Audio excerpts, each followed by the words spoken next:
नमस्कार, मेरे YouTube channel teacher educator series में आपका हार्दिक स्वागत।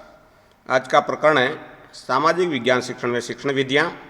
इसमें आज हम परियोजना या योजना विधि या प्रोजेक्ट मेथड पर है जो अपनी समझ बनाएंगे। वर्तमान शिक्षा प्रणाली पूर्णतः सैद्धांतिक है। शिक्षक प्रशिक्षण से लेकर अध्यापन कार्य तक संपूर्ण शिक्षण पाठ्यपुस्तक आधारित है। पाठ्यपुस्तक में से पाठ पढ़ाना, उनमें से गृह कार्य या कक्षा कार्य देना, पाठ्यपुस्तक पासबुक या कुंजी की मदद से जो गृह कार्य करना, किताब पासबुकों को रटना, उन्हीं में से प्रश्न पत्र तैयार कर परीक्षा लेना, बालकों द्वारा रटे रटाए उत्तर लिखना और पाठ्यपुस्तक में दिए गए तथ्यों के आधार पर उत्तर पुस्तिकाएं जांचना। फिर कभी कभी आउट ऑफ कोर्स या गलत प्रश्न या उत्तर के लिए विवाद खड़ा करना कहीं न कहीं गुणवत्तापूर्ण शिक्षा पर प्रश्न चिन्ह खड़ा करता है। वर्तमान शिक्षा प्रणाली का व्यवहारिक जीवन से कोई संबंध नहीं है। कक्षाओं में छात्रों को केवल सूचना मात्र दी जाती है। शिक्षा और जीवन में परस्पर संबंध स्थापित करने के लिए जरूरी है कि शिक्षण विधियों में बदलाव किया जाए और एक ऐसी शिक्षण विधि का उपयोग हो जहां छात्र और शिक्षक सामाजिक जीवन से संबंधित उद्देश्यपूर्ण क्रियाओं में सक्रिय भागीदार बनते हुए सीखें। परियोजना या प्रोजेक्ट विधि के जन्मदाता प्रसिद्ध शिक्षा शास्त्री जॉन डीवी के शिष्य विलियम किलपैट्रिक हैं। वे प्रयोजनवाद या व्यवहारवाद से विशेष रूप से प्रभावित थे। किलपैट्रिक के विचार में वर्तमान शिक्षा का सबसे बड़ा दोष उसका सामाजिक जीवन से पूर्णतया अलग होना है। परियोजना या प्रोजेक्ट का अर्थ। पारकर के अनुसार प्रोजेक्ट कार्य की एक इकाई है जिसमें छात्रों को कार्य की योजना और संपन्नता के लिए उत्तरदायी बनाया जाता है। किलपैट्रिक के शब्दों में प्रोजेक्ट वह उद्देश्यपूर्ण कार्य होता है जो पूर्ण संलग्नता के साथ सामाजिक वातावरण में किया जाए। बेलार्ड के अनुसार प्रोजेक्ट यथार्थ जीवन का एक भाग है जो विद्यालय में प्रयोग किया जाता है। स्टीवेंसन के अनुसार प्रोजेक्ट एक समस्या मूलक कार्य है जिसे स्वाभाविक परिस्थितियों में पूर्ण किया जाता है। इन परिभाषाओं के अध्ययन उपरांत यह निष्कर्ष निकलता है कि प्रत्येक प्रोजेक्ट का कुछ न कुछ प्रयोजन या उद्देश्य होता है। यह रुचिपूर्ण होता है और इनसे संबंधित क्रियाएं सामाजिक वातावरण में की जाती हैं। प्रत्येक प्रोजेक्ट को आरंभ करने के पश्चात इसे पूर्ण करना आवश्यक है। प्रोजेक्ट प्रणाली के सिद्धांत। सबसे पहला सिद्धांत है प्रयोजनता, यानी उद्देश्य। उद्देश्य होना चाहिए। दूसरा है क्रियाशीलता। प्रोजेक्ट में ऐसा कार्य हो जिसमें बालक क्रिया करे और करके सीखे। तीसरा है यथार्थ। प्रोजेक्ट में दिया गया कार्य वास्तविक होना चाहिए। वास्तविक जीवन से संबंधित समस्याओं के हल में बालक रुचि लेते हैं और शीघ्र हल निकाल लेते हैं। चौथा है प्रोजेक्ट उपयोगी हो। वास्तविक जीवन में उसका उपयोग होना चाहिए। पांचवा है रोचकता। छात्रों के सामने प्रोजेक्ट के लिए रोचक समस्याएं प्रस्तुत की जानी चाहिए ताकि वे अपने कार्य में विशेष रुचि ले। छठा है स्वतंत्रता। प्रोजेक्ट प्रणाली में स्वयं अपना कार्य चुनना तथा अपने तरीके से कार्य करने की स्वतंत्रता दी जानी चाहिए। और सातवां है जो सिद्धांत सामाजिकता का है। छात्रों को ऐसे प्रोजेक्ट के अवसर मिले जिनके करने से छात्रों में सामाजिकता का विकास हो। प्रोजेक्ट विधि की कार्य प्रणाली। पहला है परिस्थिति उत्पन्न करना, यानी अध्यापक छात्रों के सामने इस प्रकार की परिस्थिति उत्पन्न करे ताकि छात्रों को उचित प्रोजेक्ट चयन करने हेतु रुचि उत्पन्न हो। दूसरा प्रोजेक्ट का चयन। छात्र अपनी रुचि का प्रोजेक्ट चुनते हैं और शिक्षक मार्गदर्शन का कार्य करते हैं। छात्रों का विचार जानने के बाद ही प्रोजेक्ट स्वीकार किया जाता है। तीसरा जो कार्य प्रणाली का तीसरा स्टेप है योजना निर्माण। प्रोजेक्ट के चयन के बाद योजना निर्माण किया जाता है कि किस प्रकार अपना प्रोजेक्ट पूरा करे। प्रोजेक्ट में कौन कौन से कार्य कब करने होंगे। समूह में है तो कार्य विभाजन किया जाएगा। चौथा योजना का क्रियान्वयन। निर्धारित कार्यक्रमों का छात्रों द्वारा क्रियान्वयन किया जाएगा। शिक्षक प्रत्येक चरण में छात्रों का पथ प्रदर्शक होगा।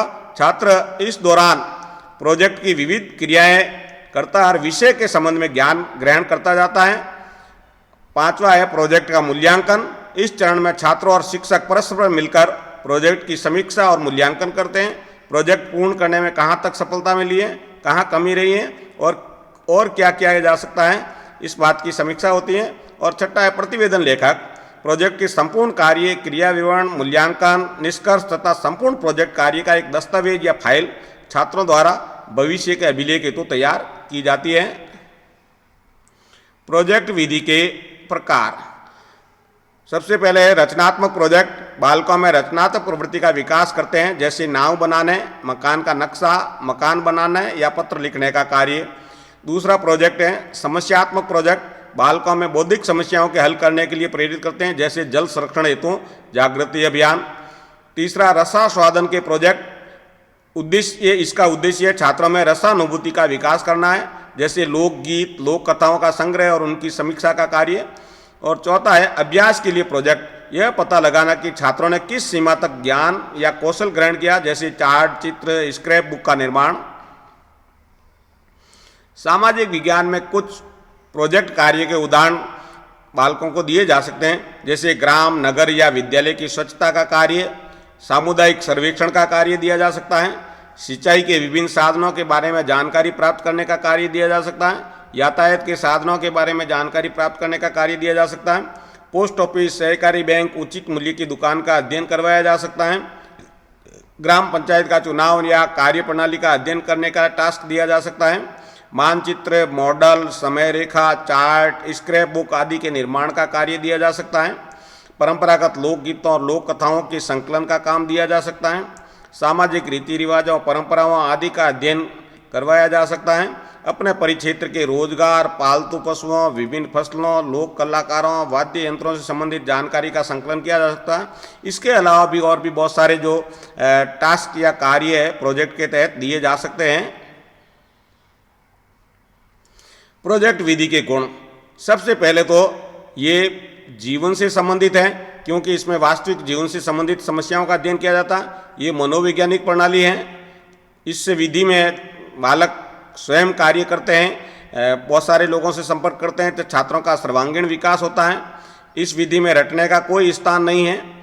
ये लोकतांत्रिक मूल्यों पर आधारित है, बहुमत का सम्मान होता है, सभी लोग मिलजुल करके कार्य करते हैं। ये रुचिपूर्ण प्रणाली है, सभी बालक रुचि लेकर के कार्य करते हैं। हस्त कार्य के प्रति इसमें श्रद्धा होती है, क्योंकि बालकों को स्वयं को है जो हाथ से काम करना पड़ता है, चार्ट निर्माण हो, मॉडल निर्माण हो, इसमें उत्तरदायित्व की भावना का विकास होता है।